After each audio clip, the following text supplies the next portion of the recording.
Bonjour à tous et bienvenue dans cette vidéo Sauce qui peut. Nouveau concept de l'église de la Brie. Aujourd'hui, nous allons faire un interview d'une personne. Le principe est simple, nous avons 6 sauces, 6 questions. À chaque question, nous prenons de la sauce piquante qui va monter crescendo en piquance. Aujourd'hui, l'invité du jour, c'est Perrine. Coucou. Salut Perrine. Est-ce que tu vas bien? Encore. Ça va plutôt bien. Comme je dis, j'ai un petit peu peur, mais ça va le faire. Ça va très bien se passer. Ok. Concept très simple, on va juste discuter tranquillement. On va prendre une sauce à chaque fois avant chaque question. Ça va monter crescendo dans la piquance. Tu manges, je mange, ok? C'est un truc qu'on va traverser ensemble. On est une équipe aujourd'hui. Ok. Petit résumé pour ceux qui connaissent peut-être pas Perrine. Donc tu es née le 12 juillet 1977 à Niort. Ouais. Une fratrie de 4 enfants, dont tu es la petite dernière. Tu as donc 2 grands frères et une grande sœur.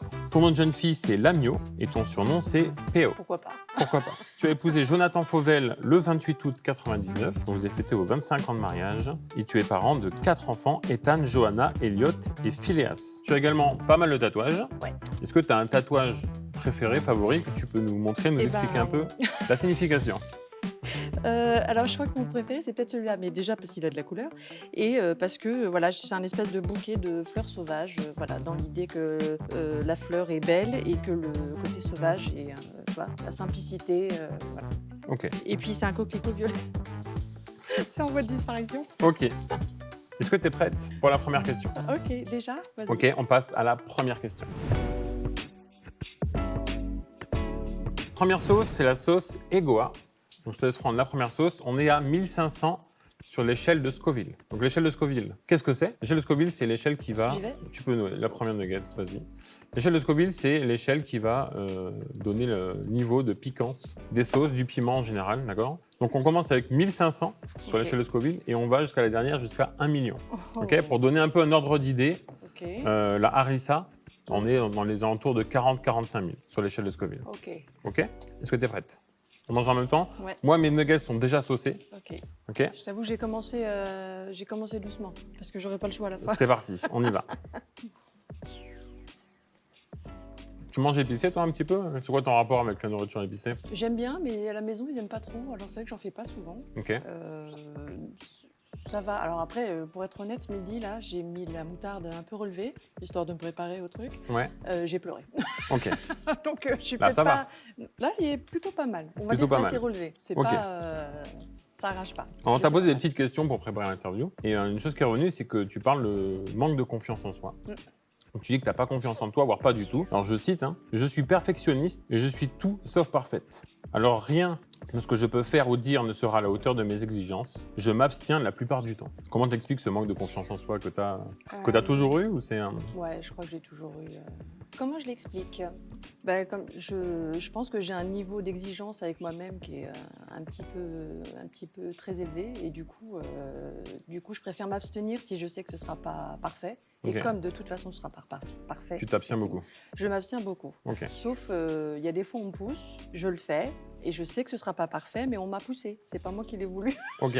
Tu te dédouanes en disant... C'est ça, si c'est pas hyper bon, Ok. c'est pas grave, j'avais rien demandé. Mais sinon, de moi-même, du coup, après, avec le revers de la médaille, c'est que j'ose pas grand-chose. Tu prends pas trop d'initiative, tout ça, quoi. Non, je suis une quiche en initiative. Ton mari, Jonathan, il te décrit comme quelqu'un de solaire, introverti et persévérante. Est-ce que tu te reconnais dans ces mots? Solaire, introverti. Alors introverti, oui, parce Ouais. que je pense qu'il en souffre un peu parce que je suis plutôt casanière, j'ai besoin d'être seule. J'aime bien voir du monde, mais après il me faut au moins 2 jours tranquille à la maison où je suis seule. Il faut des jours tampons, quoi. Ouais, il faut où je sois dans ma bulle. Donc introverti, oui.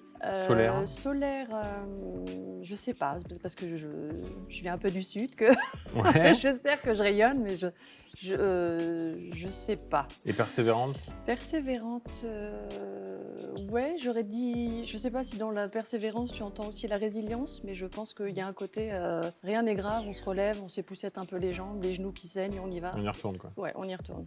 Après, peut-être que pour vivre avec lui, il faut beaucoup de persévérance et 25 Ça, ans, il n'y j'ai a que envie toi de qui peux dire. nous le dire. Là, il y a de la Il persévérance. n'y a que toi qui peux nous le dire. On passe à la sauce numéro 2? Yep. Allez, c'est parti.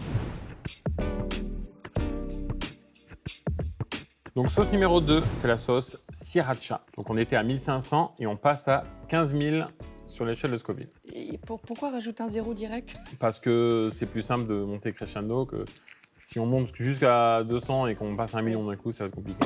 T'as raison. Donc, on est parti. On est parti. Sauce numéro 2. À la tienne. T'es comment, toi, avec le piquant? Moi, j'aime bien, mais pareil, faut doser. Quand je Ok. sens plus ma bouche, je vois pas l'intérêt, mais on va voir. Toi, celle-là, elle pique bien. Oui, je sens. On voit qu'on est monté en gamme Ah bah direct. d'un coup. Ton enfance a été marquée par l'accident de vélo de ton papa. Ouais. Qu'est-ce qui s'est passé? Qu'est-ce que ça a changé ben- dans les rapports avec Eh ben, ta famille, tes amis?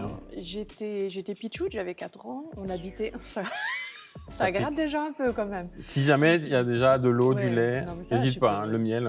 Ça va aller. Donc j'avais 4 ans, on habitait dans les Deux-Sèvres, et puis il rentrait du travail, et puis on ne sait pas trop ce qui s'est passé, on suppose qu'il s'est fait percuter par une voiture. Et puis voilà, je pense que la vie a basculé ce jour-là, ma vie en tout cas, de celle que je connaissais avant. Il a fait pas mal de comas, pas mal de rééducation, et il a été handicapé toute sa vie. Il est mort il y a 5 ans. Ok. Donc il a vécu, je crois, alors j'ai pas refait le calcul, mais grosso modo 37 ans, Avec 37 ans ses handicaps et tout. handicapé. Et Ok. puis voilà. Je me suis longtemps dit. Oh, pardon, parce que la salive a le même goût piquant du coup. Je me suis longtemps dit que c'est pas évident. En fait, j'ai pas de souvenir de mon père avant. J'ai vraiment Ouais. aucun souvenir. Je pense que mon disque dur s'est réinitialisé. Et il y avait un côté. Je sais même plus ce que je voulais dire. On parlait de quoi? Suite à l'accident de On est ton là papa, deux. Oui. après 4 ans, tu t'es dit à partir du moment où la vie c'est comme ça. Oui. Ok. J'ai paumé mon idée. Est-ce que ça a Ça devait être changé super des intéressant, rapports par par contre. rapport à ta famille, Voilà, par voilà. rapport à tes frères et sœurs? Est-ce que ça... Oui, la vie de famille a dû changer, j'imagine? Tout a changé parce qu'on voyait déjà pas beaucoup ma mère qui était auprès de lui tout le temps, elle était tout le temps à l'hôpital. C'est pour ça qu'on a déménagé dans les Yvelines, en région parisienne, chez mes grands-parents, parce que du coup, il fallait que, je veux dire, quelqu'un nous élève. Pour moi, j'ai toujours dit, j'ai été élevée par mes grands-parents. Tu te dis, c'est toujours ton père, mais c'est pas le père que tu as connu quelque part. Et mon frère aîné était très proche de lui. Et du coup, c'est reparti. Du coup, voilà, je vais y arriver. Je suis quand même hyper contente de l'avoir finalement quand même côtoyé, même si j'imagine qu'il était extrêmement différent de ce qu'il devait être jeune. Et donc je pense que sa vie, lui, a vraiment énormément changé, ce qui faisait énormément, comme c'était un marathonien, je pense qu'en fauteuil roulant, c'est plus compliqué. Et du coup, ça... Le paralympique après, maintenant qui arrive, mais c'est plus compliqué. Il adorait d'ailleurs. C'est vrai. Ta maman, elle te décrit comme une enfant. Enfant, t'étais plutôt drôle, originale et surprenante. Vous avez eu des nouvelles de ma mère? On a eu des petites infos. va bien Écoute, ça va. Je pense que j'ai pris le contre-pied du drame qu'il y avait à l'époque. Le rôle du triste et du malade était occupé. Donc je pense que j'ai pris le parti de rire un peu de tout et de détendre l'atmosphère qui était plutôt lourde. Le meilleur conseil que t'ont donné tes parents, c'est quand il n'y a pas de spectateur, il n'y a pas de spectacle. Ouais. Ça veut dire quoi cette phrase? Eh ben, Enfin, je comprends la phrase, oui. mais c'est quoi l'intérêt de la phrase? Tu veux dire quoi par là?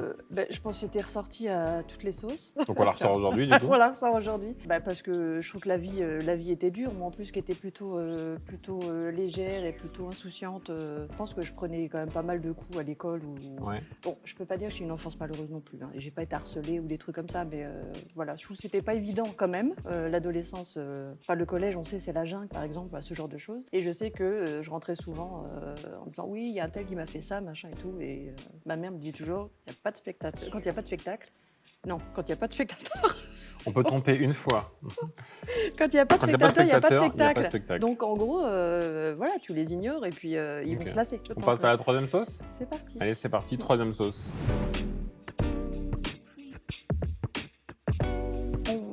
Donc la sauce numéro 3, c'est l'indienne. Donc il y aura sûrement un petit goût de curry et de mangue, je crois, il me semble. Ça, c'est pas mal. Et la deuxième a déjà été pas mal costaud. On passe à la 3, c'est parti. Je t'attends. T'as déjà l'œil qui pleure. C'est bon? Ouais, c'est parti. Elle est bonne celle-là. Je trouve qu'elle pique moins que la 2. Ben oui. Ça, c'est le côté... c'est ça je sais pas. Là, l'indienne, on est sur 60 000 sur l'échelle de Scoville. C'est hyper bon. Mais c'est le côté mangue curry. Ouais. Mais je Ça pense pique, mais c'est qu'on bon. se prend un coup de gourdin juste après, à mon avis. Je sais pas. Le retour du... Tu nous as dit que tu piquais les chemises de ton grand frère en cachette Ouais. et tu les remettais le soir discrètement en rentrant des cours. Ouais. Je pense que c'est plus en cachette maintenant. Bah maintenant, du coup, c'est purement en cachette. C'est mort. C'est quoi? Parce que c'est pour le style vestimentaire, tu aimais bien oui, le style un peu... parce qu'elles étaient grandes, elles étaient larges, elles étaient belles même, souvent. Il avait assez bon goût sur le truc. Ouais. Et puis, je trouve que c'est plus sympa de piquer les affaires des autres que les siennes, non? Tu dis que tu portais des pumps? Ouais, Ça, c'est les chaussures. les chaussures. C'est Reebok qui faisait ça? Oui, je crois, oui. Au niveau de la languette, il y avait un ballon de basket et tu gonflais et ça C'était gonflait. des trucs de dans le- basketteur et tout à l'époque. Ouais, ouais. Je Les faisais pas années de basket, 90. ouais. Mais non, mais c'est Donc, pour le style, voilà. quoi. C'est pour le style. Et tu faisais les 400 coups avec ta copine Carole au lycée à Perpignan. Ouais. C'est ça? Ouais. C'est quoi ton plus beau souvenir de l'adolescence? Je pense, j'en ai deux. Il y en a un qui est plutôt léger, on va dire. À l'époque, le lycée n'était pas aussi fermé qu'avant, quand même. On pouvait rentrer et sortir comme on voulait. Ouais. Et en fait, quand on avait des intercours, c'est-à-dire 10 minutes, le temps de changer de classe, avec Carole, on sortait du lycée. Elle avait une espèce de petite mobilette là. On sortait en deux speed du lycée, on allait à la supérette, on s'achetait une baguette, du chocolat, et on revenait. Bon, on est arrivé en retard évidemment. On revenait et on se boulotait le pain et le chocolat Au fond de la classe, quoi. au fond de la classe. Oui, ça c'était le Et petit c'est l'époque plaisir. où tu as rencontré Jonathan, du coup. Ça c'est oui, Lycée? je crois que oui, c'était au lycée, ouais. On a une petite photo que ton mari nous a fait parvenir. Mhm. Et oui. C'est des photos collector, ça. C'est des photos collector, ouais. C'était quand ça? T'es en voyage en bus, c'est quoi? C'était je crois que c'était en 94. Ah oui, t'as même l'année et tout. Oui, mais on s'en souvient de ce genre de rencontre. On faisait des camps de jeunes. En fait, je crois que ma mère ne savait plus trop quoi faire de nous l'été. Je pense qu'au niveau de la foi aussi, elle avait envie qu'on vive d'autres choses que ce qu'on vivait dans notre église où il n'y avait pas beaucoup de jeunes, des trucs comme ça. Et donc, elle a trouvé des camps artistiques chrétiens. Donc, Ok. elle s'est dit, tiens, on va tenter le coup. Et donc, c'est mon premier camp. On était en bus parce qu'on montait un spectacle la première semaine. Et la deuxième semaine, on faisait des tournées Ok, c'était chouette. dans le coin. Oui. C'était super. Alors, vu que j'étais pas très sûre de moi, moi j'étais à la sono, je montais et démontais la sono. T'étais pas sur scène encore. Non, pas du tout. Ça a changé depuis. Ça a changé depuis. Ok, on passe à la sauce numéro 4. Ok. Donc, sauce numéro 4, à partir de maintenant, les sauces sont déjà mises sur les nuggets. Ok. Ok? C'est la sauce tonnerre, et là on passe à 100 000 sur l'échelle de Scoville. Ok. Celle d'avant, Ok. c'était combien? Celle d'avant, c'était 60 000 l'indienne. Ok. Donc là, à partir de maintenant, les sauces sont déjà posées sur les nuggets. Ok. Je mets Donc ça. on n'a plus qu'à déguster, dans tous les sens du terme. C'est clair. On est Je parti? pense que je vais la prendre en entier, celle-là. Donc c'est Je sauce sais pas ce que t'en habanero, penses, mais... habanero jaune. Ok. Je fais comme ça.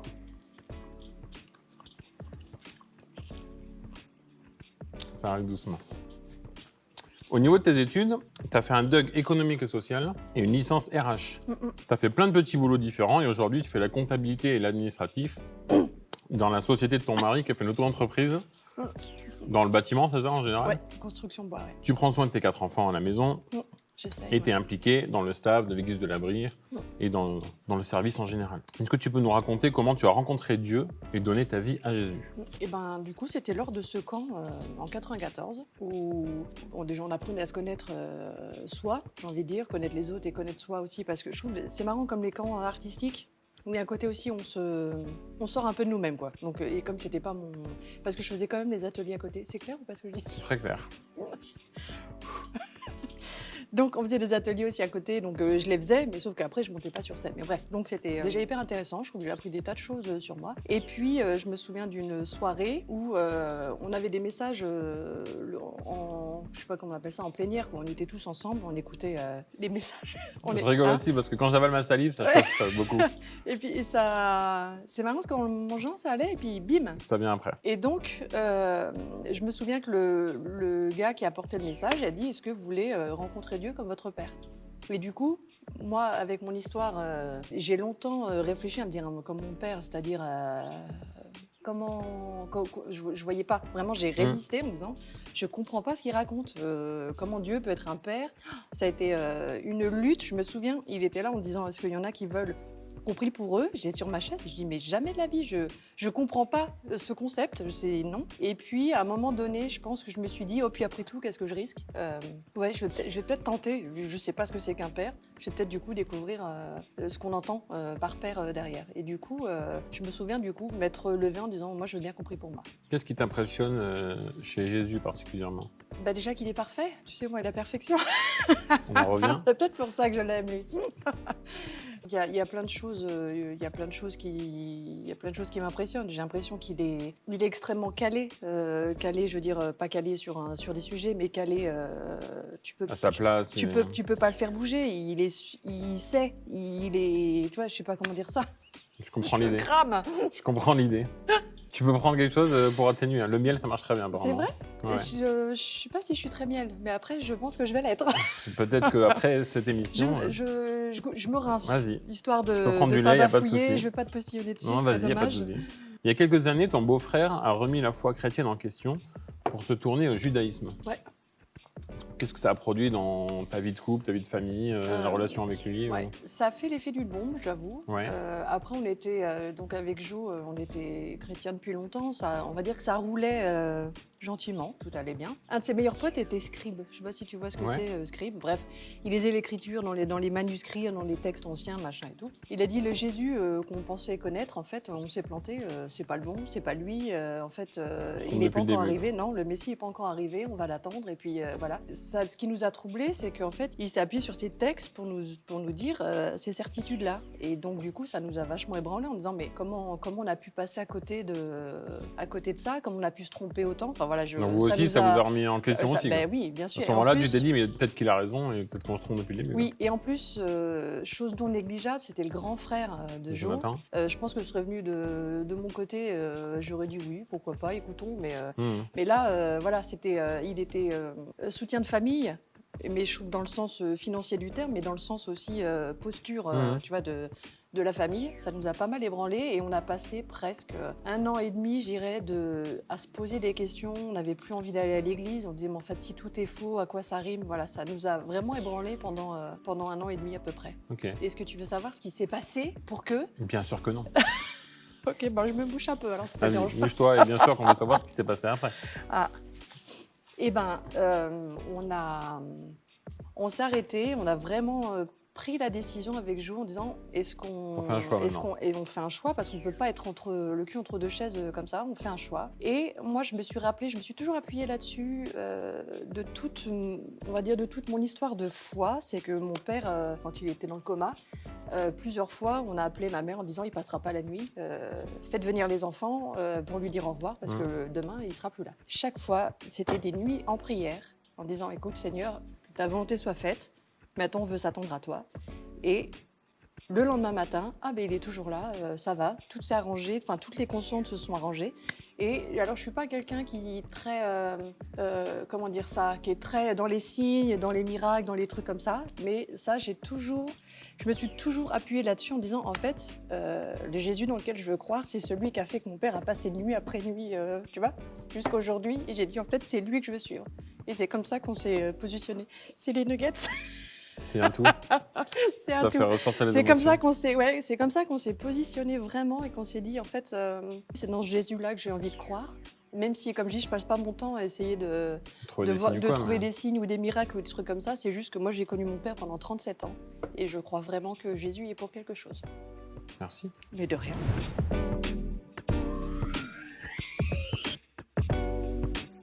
Ok, on passe maintenant à la sauce numéro 5. La sauce Armageddon. Oh. Et là, on passe à 500 000 sur l'échelle de Scoville. Donc, on était à 100 000 et on passe à 500 000. Est-ce que tu es prête? Je sais pas. Pour le saut Armageddon. Armageddon, déjà, j'ai vu le film. Je ne sais pas si ça sera la même fin. J'espère pas. On y tu va? vas prendre entier? Bon, allez, c'est parti.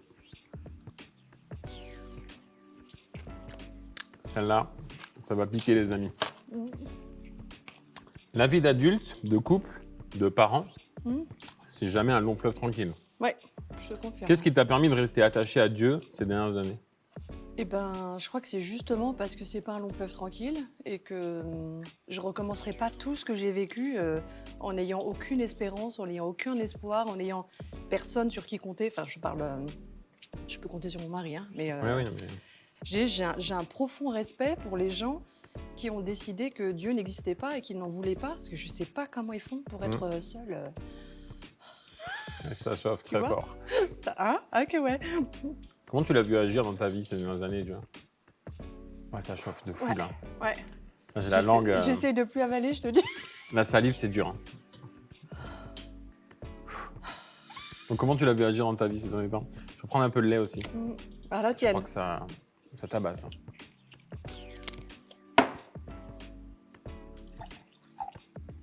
Hein. Ça va encore? Le lait, il est... J'ai goûté le miel, du coup. Attends. Je sais pas, il a un petit goût épicé le lait, non? Tu trouves pas? Ils ont mis du tabasco dans le lait. Ah, c'est clair, hein. C'est quoi ce lait? Je réfléchis en même temps. Vas-y. En même temps que je souffre. Je suis quelqu'un d'assez, on va dire, plan-plan. J'adore vivre ma vie par procuration. C'est-à-dire que les gens qui Ok. voyagent, j'ai l'impression de voyager avec eux. Je suis hyper excitée quand ils partent quelque part et tout. Enfin voilà, quand ils vivent des choses fortes. Ouais. Je les vis avec eux, mais moi, dans mon quotidien, en fait, le quotidien me rassure vraiment. Et je suis quelqu'un qui est plutôt... Casanière. moi, j'aime... oui, moi, je trouve que la routine n'est pas forcément une mauvaise chose. Mm. J'aime avoir ce quotidien avec lui. Et c'est vrai que je trouve que c'est hyper beau, les débuts où je trouve qu'on est un peu tout feu, tout flamme. Je dis pas que ça n'est pas là maintenant, mais les côtés, on est prêt à changer le monde et tout. Moi, je crois que je préfère cette période-là de ma vie. Je pense que j'aime ce côté mature et ce côté quotidien, pour pas dire routinier. Ouais. Est-ce que ça répond à ta question? Pas du tout. De toute façon, je vois bien que tu m'écoutes pas. Je t'écoute, mais la De question, c'est larmes. pas est-ce que tu aimes le quotidien, c'est comment tu l'as vu agir dans ta vie. Eh ben, comme ça. Ok. Si c'est ta réponse, ça me va. Comment je l'ai vu agir? Mais dans mon quotidien, je pense que c'est dans une forme de sérénité, une forme de maturité qui fait D'accord. que, je sais pas, je pense être plus en paix qu'il y a quelques années, être plus, je vais dire plus sûre de moi, mais je pense que je partais de zéro, donc voilà. que t'améliorer, mais- Voilà, et puis j'ai encore la moitié de ma vie. Oui. Quoique c'est pas J'espère. dit après la prochaine. On verra ça. On t'a demandé un verset que tu aimais bien dans la Bible et tu nous as donné un verset du livre de Josué. Moi et ma maison, nous servirons l'Éternel. Ouais, j'étais persuadée que c'était en Matthieu. Ouais, c'est dans Josué. Pourquoi ce verset semble important? Moi et ma maison, nous servirons l'Éternel. Alors déjà, d'un côté, on va dire assez pratique, on a construit notre maison avec Jo. Et Ouais. j'aime aussi le côté moi et ma maison, c'est-à-dire moi avec mes enfants. Tu vois, il y a une espèce de Mhm. promesse, il y a une espèce d'envie qu'on aille tous dans ce même chemin. On va dire que c'est une vraie prière et c'est une vraie destination que j'aimerais atteindre Ouais. avec eux. Ok. Mm. Merci. De rien, on s'arrête là? On va passer à la dernière sauce. Ok. Avant de passer à la dernière sauce et la 6e sauce, je fais juste une petite annonce. Si vous aimez ce concept de vidéo, si vous aimez ces interviews, n'hésitez pas à vous abonner à la chaîne de l'Église de la Brie. Il y aura d'autres interviews qui vont venir. Il y aura un interview tous les mois. N'hésitez pas à partager la vidéo, à la liker, à la commenter. À un moment, Perrine s'est mouchée, c'était incroyable. Moi, je préfère la sauce numéro 2, j'aimerais trop faire ce concept. Bref, lâchez-vous dans les commentaires, on lira tout. Est-ce que Perrine, t'es prête pour la sauce numéro 6? Oui, alors attends, j'ai une question d'abord. Vas-y. On dit pas une interview? On dit un interview, une interview? Je sais pas. Elle préfère me reprendre, c'est pas grave. On reprend l'animateur, c'est pas grave, on garde ça au montage. C'est parti pour la dernière sauce. Est-ce que je peux me rincer à la chantilly? Mais bien sûr, tu peux te rincer à la chantilly. Alors déjà, j'adore le chantilly, mais Vas-y. c'est juste pour, Faire goûter un- ouais, pour goûter le goût. Je pense que Pour goûter le goût de la chantilly. Genre, t'adores la chantilly, tu connais pas le goût. Voilà. Est-ce que ça fait du bien? Ça va tapisser ton palais de... Écoute, c'est pas mal du tout. Moi, Ça je te fait la du bien. conseille.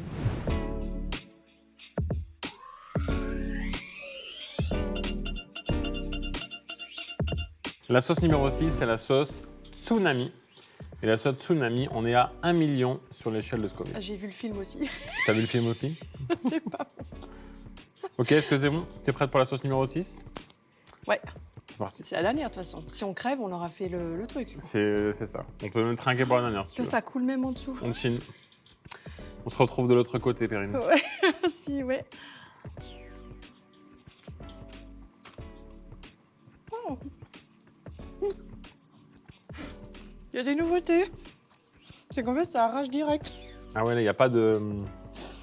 Ah ouais, non, il n'y a, Y a pas pas de temps mort, là. Non, il n'y a pas de salle d'attente. hein, Elle est c'est pas bonne. direct. Tu as fait une promesse à Dieu. Tu lui as dit que tu le servirais par le chant et par la danse. Ouais. Parce que moi, je suis un peu ému. Aujourd'hui, c'est ce que tu fais dans notre église. Il y a beaucoup de personnes qui sont touchées par ton don pour conduire la louange. Dans quelles circonstances tu as fait cette promesse à Dieu? Je crois que c'était dans ces camps artistiques, justement, où j'étais pas du tout sur scène. J'ai beaucoup aimé... Celle-là, elle arrache. Parce qu'il y a des petits bouts en plus qui restent. Je prends un peu de miel. Moi, je retente ça. T'as pas pris la cuillère. Donc, tu as fait une promesse à Dieu. Dans quelles circonstances? Dans ce fameux camp. Il était utile, ce camp, finalement. Il était super. fait Et on a beaucoup de fait ça choses. pendant vraiment plein d'années. Excuse-moi, j'ai plus de... J'ai plus En de fait, fond de le gorge. miel, On ça dirait que fait j'ai du pris bien sur le coup et puis ça s'en va. Tu le regardes dans la bouche. Je crois que j'ai les dents qui se déchaussent à ce niveau-là. Si t'as un dentier, tu vas le savoir, tu vas le perdre. J'aimerais bien. Il fait chaud d'un coup, là. Ils ont monté les radiateurs, là. Donc, Le miel, du ce coup, ça fameux donne camp, le miel, vas-y, ça tapisse. J'aurais tout fait. Il faut en mettre. Hein. Si t'aimes pas trop le miel, mais ça tapisse. Donc, c'était dans ces cadres de camp artistiques Ouais. où Une mouche, hein. T'inquiète pas. je peux pas. C'était pas une question de je chante bien et je danse bien et je me dis tiens, pourquoi pas l'utiliser. Je crois qu'il y avait une question de. Il y a un chauffage là. Non, Il y a mais une c'est vrai que espèce de- j'ai eu une bouffée de chaleur, on l'a eu en même temps, je crois. Je crois qu'on a eu en même temps une bouffée de chaleur. Toi aussi, la ménopause. Ça y est. J'ai jamais eu très confiance quand je parle ou dans des choses que je pourrais avoir à dire. Et du coup, je trouve que le chant, utiliser des chants avec des mots que quelqu'un a pensé, des mots auxquels j'adhère, était plus simple pour moi. Et la danse, pareil, il y avait une question de... Je pense que j'ai un gros problème, c'est dès que je parle de quelque chose qui me touche ou qui m'émeut, et je pense que c'est surtout au niveau de la foi, c'est un gros problème. J'ai les larmes qui me montent tout de suite. Mon grand-père était pareil. Je me souviens d'avoir passé des repas où tu vois le tromolo dans la voix, les yeux qui montent. Tu fais, ah, ça, ils vont encore pleurer. Mais j'ai hérité de ça. Je suis ravie. T'es assez connu pour ça. Hein. Je suis connue pour ça, effectivement. Mais par contre, pour moi, c'est un handicap. C'est vraiment pénible. Parce que des fois, je me dis, j'aurais peut-être des trucs intelligents à dire. Et là, je ça n'y me arrive freine, pas. je peux plus, Et voilà. Et quand je vois que ça commence, eh ben, je balance tout ce que j'ai et j'en termine. Et du coup, par le chant, j'ai moins ce problème. Ouais. Et par la danse aussi, du coup, j'ai pas besoin de parler, j'ai juste besoin d'exprimer quelque part des choses que j'arrive pas à exprimer avec la voix. Donc en fait, ouais, je pense que c'était là la promesse de... j'ai envie de dire plein de choses, mais pas forcément par ma propre voix, quelque part. Manque de confiance, peut-être. On en revient. On revient toujours au même truc. Une de tes chansons préférées à l'église, c'est La bataille t'appartient. Pourquoi celle-là particulièrement? Parce que j'aime vraiment l'idée que face à tous les combats de la vie, on va dire avant de les prendre à bras le corps et à trouver des solutions et à trucs, de d'abord poser un genou à terre. C'est vraiment l'idée de j'ai un genou à terre et je remets cette situation à Dieu et après on se relève et on fait ce qu'il y a à faire. Mais j'aime beaucoup ce temps. C'est comme, j'irais presque dans l'œil du cyclone. Un temps calme, on se pose, on n'est pas seul, on remet ça à Dieu et après on se lève et s'il faut se battre, dans le terme imagé du terme, je ne me bats on est pas, là. on le fait et on trouve des solutions avec Dieu, quoi, mais voilà. C'est vraiment ce temps de repos, cette bulle avant l'affrontement. Écoute, Perrine, on a fini. Ouais. T'as réussi ton sauce qui peut. T'as fini les 6 sauces. Comment c'est ton ressenti du coup? Ça a piqué, c'est comment? Enfin, ça a piqué, oui, ça a piqué, mais... Oui, ça piquait beaucoup. La dernière, elle est dure quand même. Elle est toujours là. Elle est dure. La dernière est toujours là. Je pense qu'elle va être dure le mois prochain encore. Ouais. Ouais, mais non, très bien. En tout cas, merci pour cette interview. C'était un plaisir de t'avoir. Et on va finir sur une petite question ouverte. Est-ce que tu pourrais donner un conseil aux gens qui nous regardent, à quelqu'un qui démarre dans la foi? Quel conseil tu donnerais à quelqu'un qui démarre dans la foi, qui se pose des questions, qui voit peut-être cette vidéo et peut-être que ton témoignage lui a parlé, l'a touché? Un conseil que tu donnerais à... J'ai mon rouge à lèvres qui prend feu. T'as ton rouge à lèvres qui prend feu. J'ai pas ce problème malheureusement. Quel conseil je pourrais donner? Je sais pas, comme je disais, c'est quelque chose quand même d'assez personnel, mais je crois que j'aurais envie de lui dire accroche-toi, c'est génial, quoi. Pas si c'est aussi dû à mon histoire familiale, mais pour moi, le fait de ne plus jamais être seule, c'est juste... déjà juste ça vaut le coup de tenter l'aventure, quoi, franchement. Merci à tous d'avoir regardé cette vidéo. On se retrouve le mois prochain pour un nouveau Sauce qui peut. D'ici là, portez-vous bien. Salut!